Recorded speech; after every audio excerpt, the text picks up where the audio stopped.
À quoi ressemble la vie d'une entrepreneur dans l'art de la parfumerie? Se lancer comme parfumeur indépendant est-il possible? C'est ce que vous allez découvrir cette semaine dans Business Woman.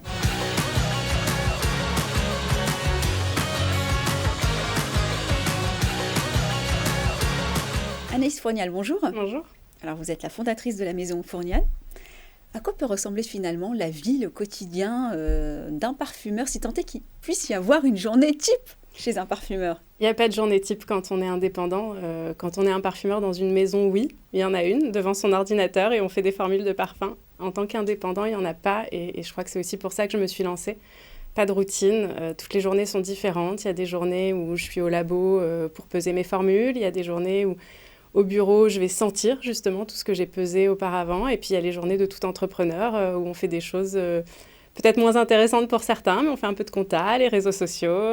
Il n'y a pas de journée type. En tout cas, la journée type d'un parfumeur, elle est, on ne peut pas le nier, plutôt intéressante. Hyper Sortir intéressante. des parfums, Ouais. découvrir des fleurs, marier des choses, ça doit être vraiment... Et en plus, c'est un rêve d'enfant parce que vous m'aviez confié au téléphone que vous rêviez d'être entrepreneur depuis que vous étiez petite.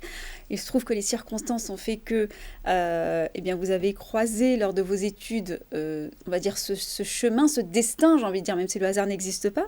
Racontez-nous un petit peu votre parcours. Alors, mon parcours, effectivement, depuis très très jeune, je voulais créer mon entreprise, mais je ne savais pas ce qu'elle serait ni ce qu'elle ferait. Donc, c'est un peu particulier. Moi, j'avais commencé en voulant être styliste, architecte, alors toujours des métiers quand même créatifs. Oui. Et puis finalement, j'ai eu envie d'être neurochirurgien. Il y a peut-être un peu de création aussi dans ce métier-là. Et après avoir passé le concours de médecine, j'ai eu le droit à toutes les équivalences dans les domaines scientifiques. Il s'avère que je suis allée en chimie, ce qui n'était pas forcément ma volonté, mais je n'avais pas envie de faire une remise à niveau de maths, je préférais partir en vacances. Et en allant en chimie, j'ai pu découvrir le monde de la parfumerie et l'univers de l'œnologie. C'est en découvrant ces deux univers que j'ai hésité entre les deux, mais finalement, les deux univers étaient devant mes yeux depuis très très jeune. Et puis, c'est la parfumerie que j'ai choisie sans aucun regret aujourd'hui. Et c'est une vraie passion. Voilà, j'adore ce que je fais et j'ai beaucoup de chance de faire ce métier. En tout cas, ça s'entend. Et lors de l'entretien, vous m'aviez également parlé de l'aromacologie, ou comment les odeurs peuvent avoir une influence sur nos émotions. Tout à fait. Comment c'est possible ? Alors ça, c'est venu plus tard. C'est vraiment en fait en créant ma société que j'ai commencé à entendre parler de l'aromacologie et je me suis dit, mais si vraiment les odeurs ont un effet sur nos émotions, ce serait peut-être intéressant que je me renseigne et que je me forme, parce que quand même, c'est ce que je fais tous les jours. Donc, j'ai pas envie de créer un parfum qui va rendre dépressif quelqu'un. Ou, voilà. Je préfère donner de la bonne humeur et que du positif. Et donc, je me suis formée. Et donc, l'aromacologie, ça fonctionne vraiment en se basant sur comment, en fait, les odeurs sont véhiculées entre le moment où je la sens et au moment où le message nerveux arrive au cerveau.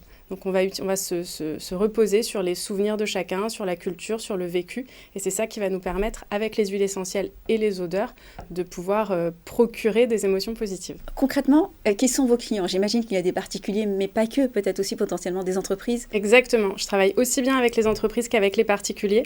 Pour les entreprises, ça peut être des marques de parfum. Donc, on va faire un parfum, une bougie. Ça peut aussi être des entreprises qui ne font pas du parfum pour créer des signatures olfactives, des logos olfactifs, toute la partie marketing olfactif, quand on a des parfums diffusés dans des boutiques, dans des hôtels. Donc là, c'est hyper intéressant. On va se baser sur les valeurs de la société pour créer le parfum. Et ça peut être des particuliers, donc aussi bien pour faire des créations sur mesure pour un particulier que pour faire aussi des ateliers. Donc ça peut être des ateliers pour des enfants, pour des adultes, avec des thèmes, comment on crée des parfums. Voilà, il y a beaucoup de choses possibles et même des team building avec les entreprises. En tout cas, c'est vrai que pour les particuliers, c'est une super idée cadeau. Oui. C'est hyper personnalisé, c'est unique. C'est vraiment des créations à 4 mains quand c'est pour les particuliers. L'objectif, c'est de faire vraiment le parfum qui correspond à la personne, mais à l'être. Donc, je ne veux pas savoir ce qu'elle porte, je veux vraiment savoir qui elle est. C'est intéressant. Alors, quand on est entrepreneur, inévitablement, il y a cette question de solitude qui revient assez régulièrement. Est-ce que vous l'avez senti ? Comment vous l'avez vécu, cette solitude de l'indépendance ?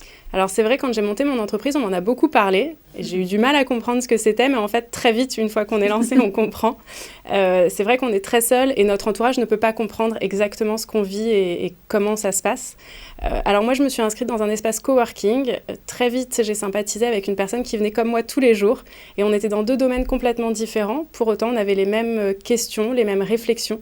Nos entreprises étaient à des stades différents. Donc, il y en avait toujours une de nous qui avait un peu d'avance sur l'autre, donc qui pouvait conseiller l'autre. Donc, c'était vraiment très agréable. Et puis aujourd'hui, je fais partie du groupe FCE, qui est un réseau de femmes chefs d'entreprise. Pareil, on est toutes dans des domaines très différents, mais à un moment ou à un autre, on rencontre les mêmes difficultés ou alors on a les mêmes questions. Ça permet de se sentir beaucoup moins seule et d'échanger avec des personnes qui comprennent comment est-ce qu'on vit les choses, comment est-ce qu'on ressent les choses. Vos projets et perspectives d'avenir pour terminer? Projet et perspectives d'avenir, dans un premier temps, avoir un local pour développer toute la partie atelier et pour pouvoir accueillir les clients, leur montrer qu'est-ce que c'est qu'un orgue à parfum, comment est-ce qu'on fait un parfum, et voilà, qu'ils puissent vraiment entrer dans mon univers comme moi j'entre dans le leur pour créer les parfums. Bah super, c'est fabuleux, ça donne envie en tous les cas. Merci d'avoir été avec nous. Merci. Merci à vous de nous avoir suivis. Si vous souhaitez voir ou revoir cette émission, rendez-vous sur demain.fr. Quant à nous, on se rencontre bientôt pour de nouvelles interviews.